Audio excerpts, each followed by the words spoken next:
Hi hello welcome back to my channel. അപ്പോൾ നമ്മുടെ തമ്പനയിലിൽ കണ്ടതുപോലെ ഇന്ന് നമ്മൾ രസം ഉണ്ടാക്കുന്ന വീഡിയോ ആണ് ഇടുന്നത്. എൻ്റെ വീട്ടിൽ എങ്ങനെയാണ് രസം ഉണ്ടാക്കുന്നതെന്ന് ഞാൻ കാണിച്ചു തരാവേ. ആദ്യം തന്നെ നമ്മൾ ഉരുളി അടുപ്പത്ത് വെച്ചു, പിന്നെ കുറച്ച് വെളിച്ചെണ്ണ ഒഴിച്ച് കടുകിട്ട് പൊട്ടിച്ചു. അത് കഴിഞ്ഞിട്ട് നമ്മൾ ഇഞ്ചി വെളുത്തുള്ളി ചതച്ച് വെച്ചിരിക്കുന്നത് ഇട്ട് ഇളക്കാണ്. നല്ലപോലെ ഗോൾഡൻ നിറം ആവുന്നത് വരെ നമ്മൾ ഇളക്കി കൊടുക്കുന്നുണ്ട്. ഇഞ്ചി വെളുത്തുള്ളി ഒന്ന് മൂത്ത് വരുമ്പോൾ നമ്മൾ അതിലേക്ക് കറിവേപ്പിലയാണ് അടുത്ത് ഇട്ട് കൊടുത്തത്. കറിവേപ്പിലയിട്ട് നന്നായിട്ട് വഴറ്റി കൊടുക്കുന്നുണ്ട്. ഇനി നമുക്കിതിലേക്ക് മുറിച്ച് വെച്ചിരിക്കുന്ന വറ്റൽ മുളക് കൂടി ചേർത്ത് കൊടുക്കാം. ഉരുളിക്ക് നല്ല ചൂടുള്ളതുകൊണ്ട് പെട്ടെന്ന് കരിയാനുള്ള ചാൻസ് ഉള്ളതുകൊണ്ടാണ് നമ്മൾ കുറച്ച് കഴിഞ്ഞ് മുളക് ഇട്ട് കൊടുത്തത്. അത് കഴിഞ്ഞ് നമുക്ക് മിക്സിയിൽ നന്നായിട്ട് അടിച്ചെടുത്ത് തക്കാളി കൂടി നമുക്കതിലേക്ക് ചേർത്ത് കൊടുക്കണം. അതിലെ വെള്ളം വറ്റുന്നിടം വരെ നന്നായിട്ട് ഇളക്കി കൊടുത്തുകൊണ്ടേയിരിക്കുക. ഏകദേശം വെള്ളമൊക്കെ ഒന്ന് വറ്റി തക്കാളി ഒന്ന് വാടി വന്നപ്പോഴത്തേക്ക് നമ്മളതിലേക്ക് മുളക് പൊടി ആഡ് ചെയ്ത് കൊടുത്തു. ഒരു 2-3 ടേബിൾ സ്പൂൺ മുളക് പൊടി നമ്മളതിലേക്ക് ആഡ് ചെയ്ത് കൊടുത്തിട്ടുണ്ട്. എന്നിട്ടത് നന്നായിട്ട് ഇളക്കുക. പൊടിയൊന്ന് മൂക്കാൻ വേണ്ടിയിട്ടാണേ.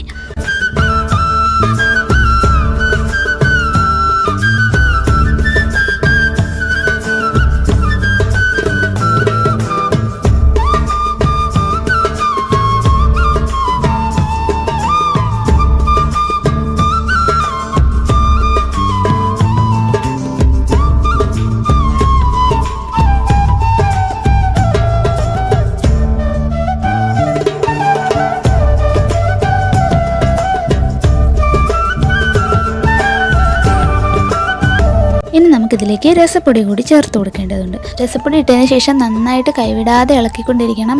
പെട്ടെന്ന് തന്നെ അടുക്കി പിടിക്കാനുള്ള ചാൻസ് ഉണ്ട്.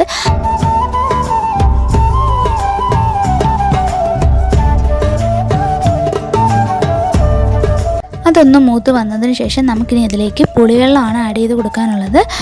പുളിവെള്ളം ഒഴിച്ചു കൊടുത്ത് എല്ലാം കൂടെ നന്നായിട്ട് ഒന്ന് യോജിപ്പിച്ച് ഇളക്കി ചേർത്ത് കൊടുക്കാം. നമ്മുടെ ഉപ്പും പുളിയും കൂടെ ഒരുമിച്ചിട്ടാണ് ഞെരടി പിഴിഞ്ഞിരിക്കുന്നത്. അതുകൊണ്ട് നമ്മളിതിൽ സെപ്പറേറ്റ് ഉപ്പ് ഇതിലിട്ട് കൊടുക്കുന്നില്ല.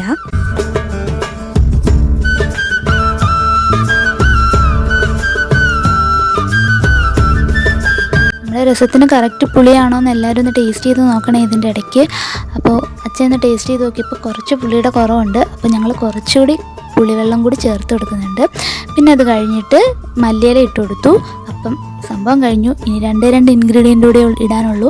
വളരെ എളുപ്പത്തിൽ തന്നെ തയ്യാറാക്കാവുന്ന ഒന്നാണ് നമ്മുടെ രസം എന്ന് പറയുന്നത്. ഒരു 2 സ്പൂൺ കുരുമുളക് പൊടി നമ്മളിതിലായിട്ട് ആഡ് ചെയ്ത് കൊടുത്തിട്ടുണ്ട്. ഇനി കുറച്ച് കായപ്പൊടിയും കൂടി ഇട്ട് കൊടുക്കാം. ഇതിന് നന്നായിട്ടൊന്ന് തിളച്ച് വറ്റുന്നിടം വരെ നമുക്കൊന്ന് വെയിറ്റ് ചെയ്യണം. അത് കഴിഞ്ഞിട്ട് കുറച്ച് ഉലുവാപ്പൊടിയും കൂടി ഇട്ട് നമുക്ക് വാങ്ങി വെക്കാവുന്നതാണ്. അപ്പോൾ അടിപൊളി ടേസ്റ്റുള്ള നമ്മുടെ കല്യാണത്തിനൊക്കെ പോകുമ്പം കഴിക്കുന്ന രസമല്ലേ, ആ രസം ആണ് ഇത്. അപ്പോൾ നമ്മുടെ ചാനൽ കണ്ട് ഇഷ്ടപ്പെട്ടാൽ ഒന്ന് സബ്സ്ക്രൈബ് ചെയ്തേക്കണേ.